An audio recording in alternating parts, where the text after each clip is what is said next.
হ্যাঁ, আমি শুনছি মালয়েশিয়া ভিসা চালু হয়েছে।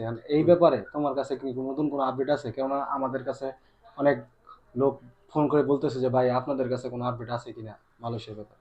আচ্ছা, মালয়েশিয়ার যে বিষয়টা, মালয়েশিয়ার শ্রমবাজার উন্মুক্ত হয়েছে এটা সত্যি, ঠিক আছে।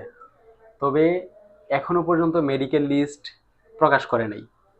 তারপরে হচ্ছে কোন কোন লাইসেন্সকে আপনার ডিমান্ড লেটার দেওয়া হবে, ভিসা দেওয়া হবে, পারমিট দেওয়া হবে, এই ধরনের লাইসেন্সের একটা লিস্ট প্রকাশ করবে গভর্নমেন্ট থেকে, ঠিক আছে। এটাও প্রকাশ করে নাই।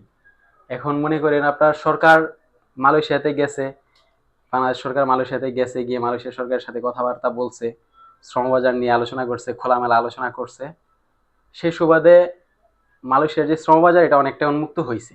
2022 সাল থেকে বন্ধ ছিল এটা, এখন এটা অনেকটা উন্মুক্ত হয়েছে। কিন্তু পুরাপুরি উন্মুক্ত হয়ে গেছে কথাটা বললে ভুল হবে, কারণ আমরা আমাদের কাছে যেহেতু এক্সাক্ট কোনো আপনার নাই, লিস্ট নাই, যে কোন মেডিকেল সেন্টার থেকে মেডিকেল করবে, ঠিক আছে, বা কোন লাইসেন্সগুলোকে ভিসা দেওয়া হবে, ঠিক আছে, এটার কোনো এখনো পর্যন্ত কোনো প্রকাশ করে নাই। যেহেতু প্রকাশ করে নাই, আমাদের সেই পর্যন্ত প্রকাশ করা পর্যন্ত অপেক্ষা করতে হবে, ঠিক আছে। আপনি যাত্রীদেরকে বলবেন এখন যেন কেউ কোনো দালালের কথায় বা কোনো এজেন্টদের কথায় আপনার প্রতারিত না হয়ে কেউ যেন কোথাও বই জমা না দেয় বা পাসপোর্ট যেন জমা না করে, ঠিক আছে। মানে এখন পাসপোর্ট জমা দেওয়াটা প্রতারিত হওয়ার শামিল হবে। সামিল হবে, কারণ হচ্ছে আপনার যখন এটা উন্মুক্ত হবে তখন প্রথম অবস্থায় হচ্ছে আপনার একদম ঘটা করে লোক নেওয়া শুরু করবে না, ঠিক আছে। জি। স্কিল্ড ক্যাটাগরির কিছু লোক নিবে, হয়তো বা প্রথমে আপনার 2-3 হাজার লোক নিবে, 2 বছরে 3 বছরে সর্বোচ্চ 2 লাখ লোক নিবে, জি। ঠিক আছে। কাজেই হচ্ছে প্রথম অবস্থাতে একদম ঘটা করে নেওয়া শুরু করবে না, নেওয়া শুরু করবে কম কম শুরু করবে, স্কিল ক্যাটাগরির যে লোকগুলো আছে তাদেরকে নিবে, ঠিক আছে। স্কিল ক্যাটাগরির লোক নেওয়া শুরু হইলে তারপরে ফাঁকে ফুঁকে আনস্কিলদেরকে নিবে বা সেমি স্কিল যারা আছে তাদেরকে নিবে, ঠিক আছে। কাজেই আর বাংলাদেশে আপনি যাত্রীরা যখন আপনাকে কল করবে, কেউ যখন কল করে মালয়েশিয়া সম্পর্কে জানতে চাবে, আপনি বলবেন যে একটা স্কিল ডেভেলপ করতে। হ্যাঁ, প্রথম স্কিল অবস্থায় ডেভেলপ করলে যেতে সুবিধা হবে। যেতে সুবিধা হবে, যায় প্রথম। ওখানে ভালো বেতনে চাকরি করবে, ঠিক আছে, ওখানে ভালো থাকবে, হুম। মূল্যায়ন পাবে, কাজের একটা দক্ষতার একটা মূল্যায়ন আছে ভাই।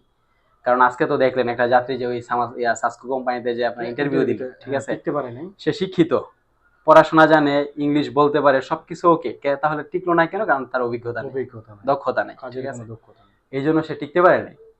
এখন আপনার হচ্ছে যাত্রীরা যখন আপনাকে কল করবে আপনি তাদেরকে বলবেন যে কোনো স্কিল ডেভেলপ করতে, এটা হতে পারে driving, electrician, plumber, welder, pipe fitter. Welding এর কিন্তু মালয়েশিয়াতে খুব ভালো চাহিদা।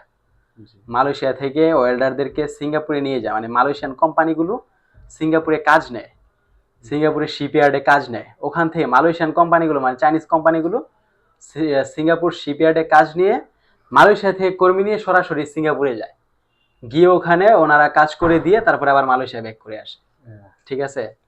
অনেক ওয়েল্ডার মানে ওয়েল্ডিং ট্রেনিং সেন্টার আছে, অনেক ট্রেনিং সেন্টার আছে বাংলাদেশে বর্তমানে, ঠিক আছে। এইগুলাতে বলবেন ট্রেনিং করার জন্য 2 মাসের 3 মাসের কোর্স, ঠিক আছে, এগুলো শিখে ফেলতে বলেন, স্কিল ডেভেলপ করতে বলেন। স্কিলের বাহিরে আর কোনো মানে কোনো ইয়েই নেই, ওই নেই। কোনো সুযোগই নেই, জি। ঠিক আছে। স্কিল অবশ্যই স্কিল অর্জন করতে হইব।